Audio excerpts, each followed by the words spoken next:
Hey guys, how we going? So super late tonight, I know. Massive day, massive day tomorrow again. But I just had to get on. I know it's technically Thursday morning, but I had to get on and make sure I did this episode number 2 of the Surge Sales Tip. I've got 5% left on my battery, so I'll make it quick. Tonight I want to talk about your outcome, about making sure when you walk into a sale, you have an outcome in your mind of where you want to go. You see, it is extremely important to make sure that you know what you want from the sales conversation that you're walking into.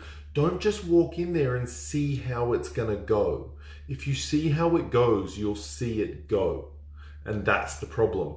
You see, what tends to happen is when you have an outcome and you have this beautiful outcome in your mind and you know exactly what you want from that sales conversation, you know exactly what you want the customer to say, you know exactly what you want the customer to do and act like and be like, what will tend to happen is your brain will take actions in that direction to get the customer to feel the things that are required to move you down that pathway. And that is the first step to really influencing with some massive impact.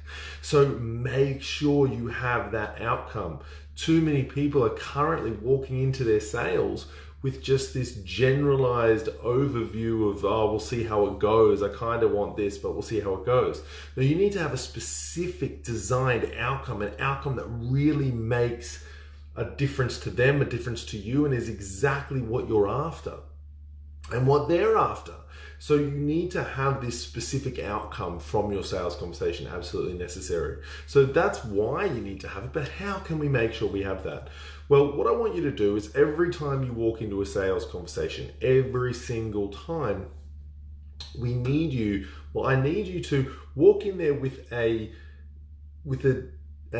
decision, I suppose, on exactly what it is you want. So for instance, let's pretend that I'm walking into someone who could potentially be a sales coaching client. Then I'm going to walk into that sale thinking of exactly what package I want that customer to buy from me based on the knowledge I have of their business or themselves or the conversations we've had as to roughly where I want them to go. Now, that doesn't mean that halfway through the sale, I may not change my outcome based on information that they give me, because let's be honest, it's about solving their problem ethically, not doing what you want, but doing what they need.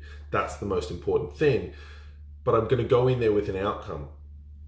The two major things that'll happen when you go in there with a designed specific outcome is, one, you will approach with more purpose and confidence and make them feel like you are the expert. And the second thing that'll happen is you will take control of the sales conversation rather than being wandered into the desert somewhere and not really achieving much for either you or the prospect in the first place. So that's my little tip for tonight, guys. Really quick one, super late at night, massive day today, massive day tomorrow, but I really want to get on and make sure you understand that your outcome in a sales conversation is absolutely paramount. You need to know what it is. You need to have a specific outcome. If you adjust it halfway through, that's fine. But as of going into the sales conversation, you must have an outcome in mind. Make sure that's a thing. On that note, empower your business, empower your life. Peace.